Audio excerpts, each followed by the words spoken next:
सिफारिश नहीं हो, तो उनके यहाँ जो लोग काम करते हैं ना, जो उनकी सेवा में लगे रहते हैं, उनको दे दिया जाता है प्रभार, उनको एक बड़ा हिस्सा दे दिया जाता है।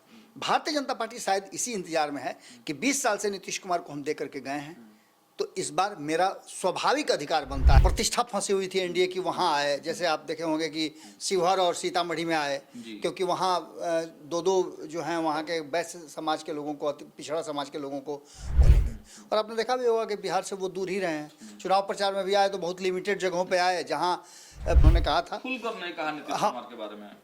वह मैंने इस तरह से बातों को रखा कि जैसे नीतीश कुमार के लिए मुश्किल पैदा कर दी, नीतीश कुमार को टेंशन में डाल दिया है, और ये बातें साफ साफ देखने को मिली। क्योंकि मुख्यमंत्री की कुर्सी से समझौता अगर नीतीश कुमार को करना पड़े तो नीतीश कुमार के लिए ये मुश्किल घड़ी होगी। हाँ, 2-3 बातें बहुत महत्वपूर्ण कहनी है। जो हमारी जानकारी है, जो अब दिल्ली से छन छन के खबरें आ रही हैं, हमारे सूत्र जो बता रहे हैं, उसमें अमित शाह अपने सारे विधायकों से, अपने जो 80 विधायक उनके हैं, उन विधायकों से मिलेंगे, बात करेंगे और उनके प्रगति रिपोर्ट लेंगे कि उनके क्षेत्र में उनकी क्या स्थिति है, जो उनके क्षेत्र में लोग काम कर रहे हैं, जो अलग अलग सेक्टर्स हैं, जैसे आप मंडल अध्यक्ष से लेकर के बाकी। नोरमा ग्रुप, जो सोचता है वो करता है, आपके अपने सपनों का आशियाना। नमस्कार, मैं हूं सागर कुमार, भारत लाइव देख रहे हैं आप। देखिए, ये चर्चा गर्म है, बिहार में पॉलिटिकल चर्चा गर्म है। आखिर कौन सी चर्चा है, किस बात की चर्चा है? क्योंकि चुनावी वर्ष, मुख्यमंत्री नीतीश कुमार की आज तबीयत भी थोड़ा नासाज हो गई, लेकिन एनडीए के तमाम घटक दलों की अचानक मीटिंग बुला ली गई। तेजस्वी यादव यात्रा पर भले ही हैं, लेकिन उनकी नज़र बिहार और पटना की राजनीति पर बनी हुई है। वह भी वहां से शब्द बाण से भेद भी रहे हैं और लगातार ट्वीट के माध्यम से माहौल बनाने का प्रयास कर रहे हैं, नीतीश कुमार को घेरने का भी प्रयास कर रहे हैं। तो आखिर इस सिचुएशन में कौन सी ऐसी बात है जिस पर बिहार का चर्चा गर्म हो गया है, आज हम बाबा से जानेंगे। बिहार में कभी भी हो सकता है बड़ा उलटफेर, हिसाब किताब रफा दफा करने आ रहे हैं शाह। सीधे बाबा को बुलाएंगे। और बाबा, अमित शाह की चर्चा है, बिहार आने वाले हैं, विवाद इन्हीं के नाम पे लगातार हो रहा था। जिस प्रकार इनके बयान निकलकर सामने आ रहे थे, बिहार को लेकर हो या बाबा साहब भीमराव अम्बेडकर को लेकर हो, लेकिन ऐसे में अब बिहार आ रहे हैं शाह, क्या कुछ होने वाला है? क्यों चर्चा गर्म है बाबा? अमित शाह तो चर्चा में हमेशा रहते हैं जी, लेकिन पिछले अगर देखा जाए तो 6-7 महीनों 8 महीनों में, जनवरी में जब नीतीश कुमार वापसी किए, तो पहली शर्त नीतीश कुमार की यही थी, हम कई बार बता चुके हैं कि अमित शाह बिहार वाले किसी भी मामले में कोई दखल अंदाजी नहीं करेंगे।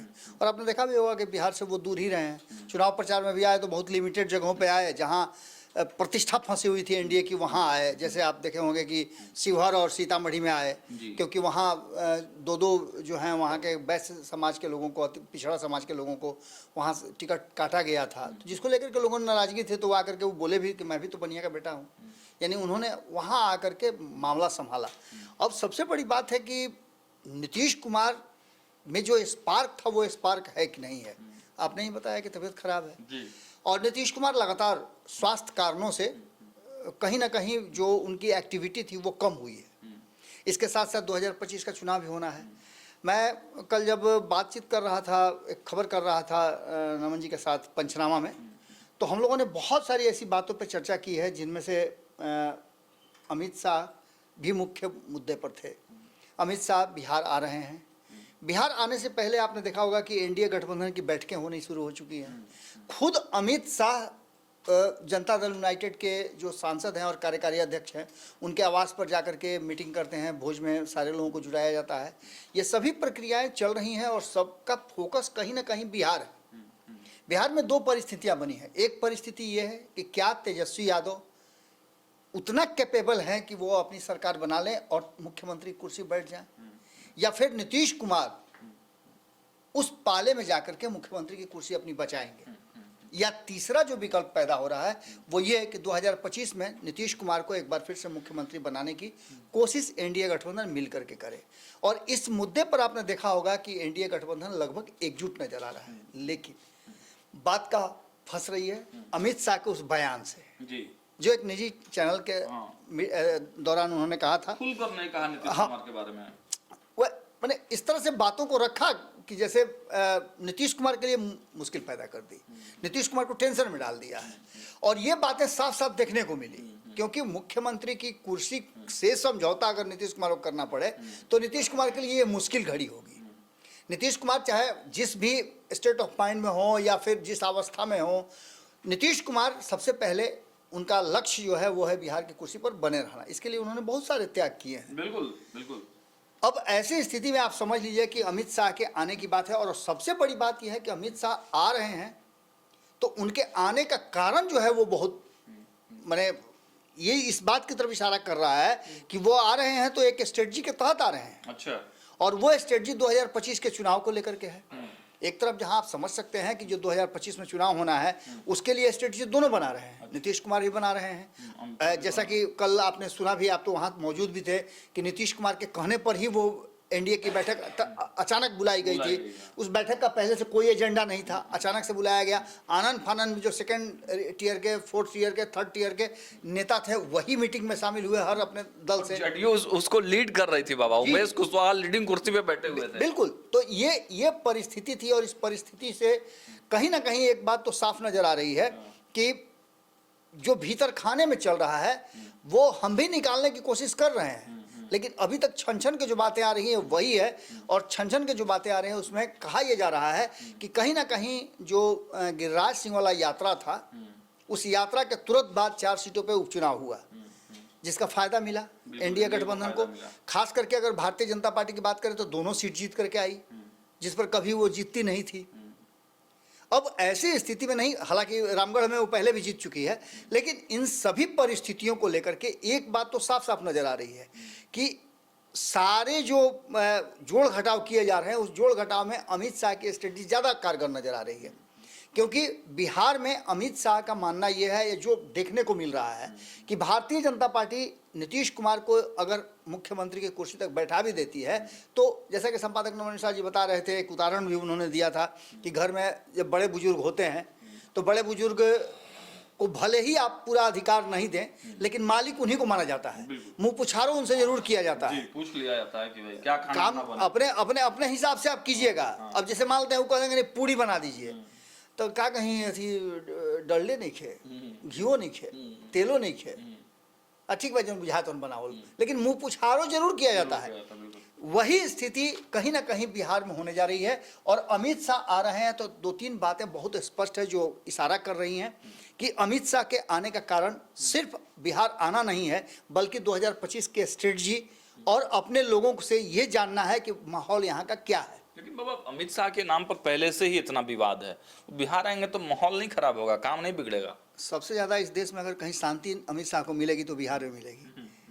अघोषित तौर पे आप देखे हैं कि बिहार में चाहे दलित नेता हों या जो भी हों, जो सबसे ज्यादा डिफेंड अगर अमित शाह को कोई कर रहा है तो उतना भारतीय जनता पार्टी के लोग नहीं कर रहे हैं जितना एनडीए के घटक दल के लोग कर रहे हैं। चिराग पासवान को आपने सुना ना किस तरह से उन्होंने सारी बातों की। आप ही के साथ इंटरव्यू में अशोक चौधरी ने क्या कहा आपने तो खुद सुना। बिल्कुल साफ साफ वो कह रहे हैं आप ही के इंटरव्यू में भाजपा के भी एक नेता ने सीतामढ़ी से हैं, रूनी सैदपुर से शायद हैं, तो उन्होंने हाँ तो अनिल राम उन्होंने भी अपनी बात रखी। लेकिन आपको सबसे ज्यादा प्रभावशाली अशोक चौधरी का लगा होगा। अशोक चौधरी ने कहा साफ तौर से कि ये अचानक का प्रेम उमड़ पड़ा है, ये पहले क्यों नहीं प्रेम था कांग्रेस को, क्यों नहीं भारत रत्न दे दिया। बिल्कुल। तो ये सारी परिस्थितियां हैं और इन परिस्थितियों में जो अमित शाह का 2 दिवसीय दौरा संभावित है 6 तारीख को वो आ रहे हैं, तो 6 तारीख को जब अमित शाह आएंगे तो यहाँ 2-3 बातें बहुत महत्वपूर्ण कहनी है। जो हमारी जानकारी है, जो दिल्ली से छन छन के खबरें आ रही हैं, हमारे सूत्र जो बता रहे हैं, उसमें अमित शाह अपने सारे विधायकों से, अपने जो 80 विधायक उनके हैं, उन विधायकों से मिलेंगे, बात करेंगे और उनके प्रगति रिपोर्ट लेंगे कि उनके क्षेत्र में उनकी क्या स्थिति है, जो उनके क्षेत्र में लोग काम कर रहे हैं, जो अलग अलग सेक्टर्स हैं, जैसे आप मंडल अध्यक्ष से लेकर के बाकी के जो लेवल पे अध्यक्ष जो हैं, बूथ अध्यक्ष तक लेकर के सबको सबसे कॉन्सेंट लेंगे। उन सबको जमा करके जो एक मुख्य आदमी होगा, जिला अध्यक्ष जो होगा या फिर उस विधानसभा का जो प्रभारी होगा, उससे फीडबैक लेंगे। उसके बाद विधायक से बात करेंगे कि आपने अपने क्षेत्र में 5 साल में क्या प्रगति किया है। विधायकों से भी एक विधायकों से टटोलेंगे। इसके अलावे जो सबसे महत्वपूर्ण बात है वो ये है कि नीतीश कुमार के कैबिनेट के जो मंत्री हैं भाजपा कोटे से, उनसे उनका प्रगति रिपोर्ट लेंगे, उनका भी क्लास लगेगा, उनका भी प्रगति रिपोर्ट लेंगे और प्रगति रिपोर्ट के आधार पर वो इस बात को स्थापित करेंगे कि नीतीश कुमार कैसे सरकार चलाते हैं, नीतीश कुमार की सरकार में उनको क्या सुविधाएं प्राप्त हैं। अभी अभी आपने देखा होगा कि ग्लोबल मीट जो हुआ है, 2 दिवसीय ग्लोबल मीट हुआ है, इन्वेस्टर मीट, उस इन्वेस्टर मीट में आपने देखा होगा कितनी सारी चीज़ें खुल करके सामने आई। पहली बार ऐसा लगा कि ग्लोबल इन्वेस्टर मीट में बिहार के हिस्से में कुछ आया है, बिहार कनेक्ट में। तो इसके सारे जो फायदे हैं वो बिहार को मिल रहे हैं और भारतीय जनता पार्टी इन सारी स्ट्रेटजियों को लेकर के चल रही है। आपने देखा होगा कि नीतीश कुमार इससे पहले भारतीय जनता पार्टी और केंद्र सरकार की योजनाओं को ठंडे बस्ते में डाल दिया करते थे। वो नीतीश कुमार अब उन पर कोई ध्यान नहीं देते हैं। आकर के भारतीय जनता पार्टी के कोई नेता हों, केंद्रीय नेता हों, आकर के यहाँ योजना का स्विच दबा देते हैं और नीतीश कुमार जय जयकार करने लगते हैं। अब इन्होंने कहीं नहीं जाएंगे। आज तो कार्यक्रम से भी दूरी बना ली है। देखिए, आज तो आपने बताया कि तबीयत उनकी खराब है, अचानक खराब हुई थी बाबा की करवाई गई थी? नहीं, देखिए जो स्थिति उनकी है, मैंने 2 दिन पहले भी उनको देखा है, वो पूरी तरह से स्वस्थ लग नहीं रहे थे।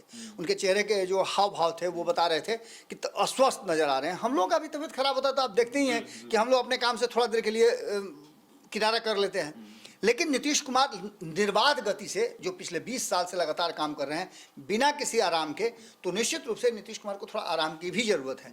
अब सबसे बड़ी बात है कि अमित शाह इस बात के लिए जाने जाते हैं कि वो स्ट्रेटजी मेकर है। नीतीश कुमार के बाद यदि कोई चाणक्य नीति सबसे तेजी से चलता है तो अमित शाह का नाम लिया जाता है। दूसरी सबसे महत्वपूर्ण बात कि अमित शाह को ये बात समझ में आ गई है। आपने देखा होगा कि कभी कभी होता क्या है ना कि नीतीश कुमार ने अपने सेकंड लाइन के लीडरों को तैयार नहीं किया है। आप दूर दूर तक देखिए तो उनके सेकंड लाइन के लीडर नहीं नजर आएंगे। अघोषित रूप से संजय झा जो हैं उनको केंद्र का प्रभार दे दिया गया है और बिहार में आप देखे होंगे कि 2 लोग मिल करके काम कर रहे हैं, एक या तो विजय चौधरी या फिर अशोक चौधरी। फ्रेम में आपको अशोक चौधरी नजर आते होंगे और इंटरनल काम करने के लिए विजय चौधरी नजर आते हैं।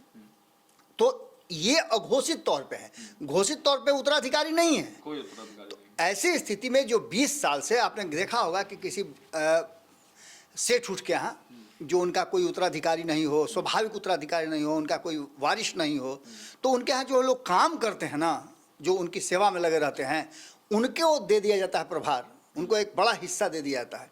भारतीय जनता पार्टी शायद इसी इंतजार में है कि 20 साल से नीतीश कुमार को हम दे करके गए हैं, तो इस बार मेरा स्वाभाविक अधिकार बनता है कि आखिर नीतीश कुमार देंगे किसको। नहीं भी देंगे तो नीतीश निश्चित रूप से भारतीय जनता पार्टी उसकी स्वाभाविक हकदार अपने को मानती है। इनके बारे में अगर कहिए तो कहीं ना कहीं ये भी अपनी तरफ से घोषणा कर चुके हैं और नीतीश का विकल्प अगर कोई वास्तव में बन रहा है तो ये वही है, चिराग पासवान। क्योंकि आप देखिए उपेंद्र कुशवाहा की बात कर लीजिए, जीतन राम मांझी की बात कर लीजिए, तो वो उस स्तर पर नहीं पहुंच पा रहे हैं, चाहे कारण जो भी रहा हो।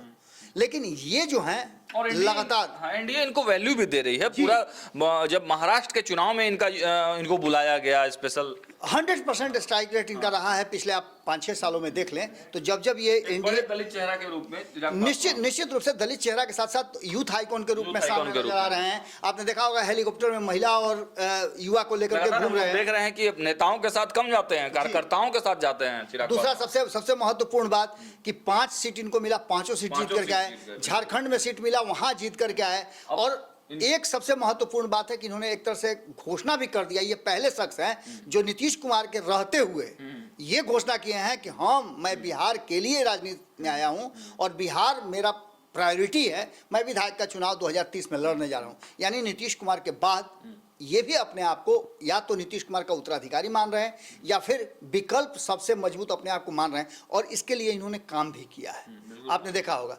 दूसरा, जब इनके पास आप आते हैं तो सीधी तौर पे इनके द्वारा दी गई जो विरासत है उसको ये संभाल रहे हैं, लेकिन अब कितना संभाल रहे हैं ये सबसे बड़ी बात है। अभी सबसे ज्यादा चर्चा अगर बात की जाए तो इन्हीं दोनों की मुख्यमंत्री के तौर पे चिराग पासवान कहीं न कहीं पर्दे के पीछे हैं। जी बिल्कुल।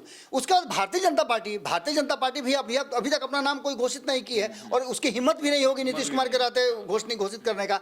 तो ऐसी स्थिति में ये अपने आप को घोषित कर चुके हैं कि अभी नहीं, आने वाले समय में ये ऑलरेडी स्वाभाविक रूप से है, ये तो है ही मजबूत भी है, क्योंकि देखिए वन नेशन वन इलेक्शन वाली जो कमेटी बनी जेपीसी की, उसमें भले ही जदयू के लोकसभा से कोई मेंबर हो चाहे नहीं हो, लेकिन चिराग पासवान की 5 सांसदों में से उनके ही एक सांसद है। बिल्कुल बिल्कुल। तो ये सारी चीजें देखिए, ये सारी चीजें आपको नजर आती है। सबसे बड़ी बात तो ये हुई है कि चिराग पासवान को जब जब भारतीय जनता पार्टी संकट में रही है तब तक खोजी है। चाहे आप कुर्नी का चुनाव देख लें या किसी और चीज का चुनाव देख लें, ये सभी चुनाव में वो लगातार अपनी तरफ आते रहे हैं और इनको चिट्ठी लिख करके बजाते स्टार प्रचारक के रूप में बुलाया गया है और इन्होंने स्वीकार भी किया है। अलग भी रह करके इन्होंने कहा है कि वो मोदी का हनुमान है। इसका सीधा सीधा मतलब है, कुल मिला के बाबा चर्चा गर्म जो है वो अभी केवल अमित शाह पर ही निश्चित रूप से अमित शाह को लेकर के चर्चा कहीं और गर्म हो, देश भर में कोई और चर्चा हो, लेकिन बिहार में चर्चा गर्म है कि अमित शाह बिहार आ रहे हैं और बिहार आ रहे हैं तो बिहार की राजनीति और बिहार में कहीं ना कहीं कुछ बड़ा होने वाला है। सबसे बड़ी बात यह है कि बिहार में जिस तरह से अमित शाह का आ रहे हैं और ये जो आंकड़े बता रहे हैं कि 131 सीट अभी एनडीए गठबंधन के पास है, 112 सीट महागठबंधन के पास है और इन सब के बाद इनके आने से बिहार की राजनीति में एक बड़ा उलटफेर होता हुआ दिखाई दे रहा है। दूसरी तरफ ये भी कहा जा रहा है कि कहीं ऐसा तो नहीं कि 20 साल का हिसाब किताब रफा दफा करने के लिए आ रहे हों। अच्छा, एक सबसे बड़ी बात यह है और निश्चित रूप से आप वेट कीजिए, धीरे धीरे समय बीतता जा रहा है। 6 तारीख भी आएगा। 6 तारीख को एक तो बिहार में आकर के वो अपनी स्ट्रेटजी के साथ आ रहे हैं, दूसरा आकर के वो गुरुद्वारा भी जाएंगे, ऐसी भी सूचनाएं मिल रही हैं। लेकिन सारे सब कुछ सांकेतिक हैं। असल जो बात है वो है बिहार में नीतीश कुमार से हिसाब किताब रफादा करना और पुराना नया हिसाब किताब बराबर करना। बाबा जब ये जाएंगे कहीं पे, वहाँ जाएं, पटना सिटी जाएं या कहीं जाएं, तो ये देखने वाली बात होगी क्या मुख्यमंत्री जी के भी साथ में रहते हैं या फिर ये अकेले जाते हैं? नहीं, संभावना कम है कि मुख्यमंत्री जी साथ में हों। हाँ। ये संभावना कम है क्योंकि नीतीश कुमार और अमित शाह में पहले से भी बहुत अच्छा बॉन्डिंग नहीं रहा है। तो ऐसी स्थिति में आप समझ सकते हैं कि नीतीश कुमार सबसे पहले तो इनका प्रभार ही बिहार में लेना और बिहार के मामले में दखल अंदाजी करना नीतीश कुमार को पसंद नहीं होगा। तो निश्चित रूप से आप समझ सकते हैं कि हम तो यही कह सकते हैं कि अब तक जो स्थितियां रही हैं, अब तक जो हमने देखा है, राजनीतिक जो हायरार्की है, उसके अनुसार नीतीश कुमार और अमित शाह की कभी बहुत अच्छी तरह से बॉन्डिंग नहीं रही। अमित शाह की बात कर ले चाहे जेपी नड्डा की भी बात कर ले, क्योंकि जेपी नड्डा भी बोल चुके हैं क्षेत्रीय दल के बारे में। हाँ, तो उनमें जेपी नड्डा के साथ तो उन्होंने जेपी आंदोलन में कुछ दिन तक समय बिताया भी है। अच्छा। लेकिन इनके साथ सीधे तौर पे उनकी बॉन्डिंग नहीं रही है और कभी जब इनको, और दोनों का स्वभाव भी अलग है बाबा, क्योंकि जिस प्रकार अमित शाह स्पष्ट बोलने में विश्वास रखते हैं, नीतीश कुमार खुल के कुछ नहीं बोलते। हमारे संपादक नमन मिश्रा जी इस बात को बताते हैं कि अमित शाह को इससे फर्क नहीं पड़ता है कि आप क्या सोच रहे हैं। अच्छा। उनको जो बोलना है वो बात बोल देते हैं और यही कारण है कि वो हार्डकोर नेताओं के में गिनती होते हैं। अब ऐसी स्थिति में आप समझ सकते हैं कि जो हिसाब किताब है उसको रफा दफा करने आ रहे हैं, तो नीतीश कुमार को अच्छा तो लगेगा नहीं। और ऐसे देखना दिलचस्प ये भी होगा कि भारतीय जनता पार्टी के नेताओं के भी सुर बदले हैं। आपने देखा होगा कि नीतीश कुमार के मुख्यमंत्री वाले मुद्दे पर दिलीप जायसवाल ने भी जो बात गोल मटोल कहा है, वो भी बात आपको देखने को मिला होगा। कल ही आप बता रहे थे कि एनडीए गठबंधन की बैठक हुई, बैठक से निकलने के बाद ये तो सब तय हो गया कि 15 तारीख से निकलेंगे, हम एक साथ घूमेंगे, एक साथ हम कहीं मीटिंग करेंगे, क्षेत्रीय मीटिंग भी। लेकिन उन सब के पीछे सबसे बड़ी बात है कि कौन सी स्ट्रेटजी के तहत ये आ रहे हैं। ये विधायकों से बात करेंगे तो वो समझ में आता है, लेकिन जो मंत्रियों से बात करेंगे नीतीश कुमार के, वो सबसे महत्वपूर्ण मुद्दा है। क्योंकि नीतीश कुमार ना तो अपने मंत्रिमंडल में ना अपने मंत्रियों को किसी का ऑर्डर सुनने के आदी रहे हैं। मैं पहले भी बता चुका हूं कि ब्यूरोक्रेट हैं, वो ऑर्डर सुनने के आदी होते हैं। अगर वो राजनीति में आते हैं तो भी वो ऑर्डर सुनते हैं, लेकिन जो जन्म से राजनेता होता है वो ऑर्डर सुनता नहीं, ऑर्डर देने के लिए जाना जाता है और नीतीश कुमार भी इसी के लिए जाने जाते हैं। चलिए, तो देखिए आज के चर्चा गर्म में बाबा ने बता दिया है कि बिहार में चर्चा गर्म है। आखिर किस बात के लिए चर्चा गर्म है?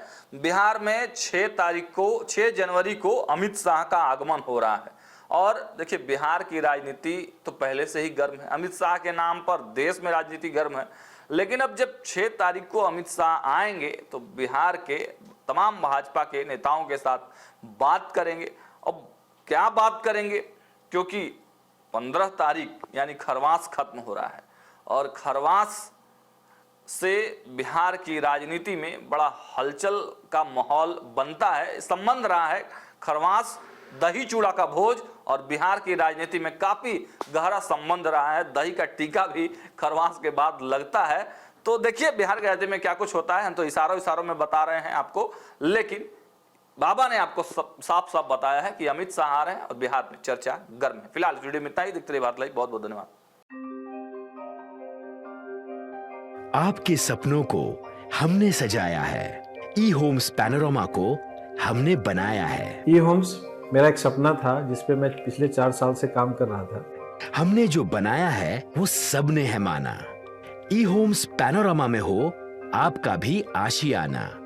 और फाइनली हमने 2021 में इस प्रोजेक्ट को लॉन्च किया। बहुत लोग अप्रिशिएट कर रहे हैं कि पूर्णिया जैसे शहर में, बिहार के, एक तो बिहार की बात करें उसमें भी पूर्णिया जैसे छोटे जगह में इस तरह का लाइफस्टाइल देना, ये सुन के हम लोगों को बहुत अच्छा लगता है। ई होम्स में हमने कुछ और भी किया है, जैसे हम जिस जगह में रह रहे हैं हमारे फैमिली सिक्योर हो, उनको सिक्योरिटी का ध्यान में रखा है। आपकी सुविधा और सुरक्षा आपके लिए खास है, ये आपका विश्वास है। इसमें आर्टिफिशियल इंटेलिजेंस का 7 लेयर सिक्योरिटी का हमने इस्तेमाल किया है। लस ग्रीन कैंपस को बनाया है। यदि हमारा बाउंड्री वाल है तो वो वर्टिकल गार्डन है।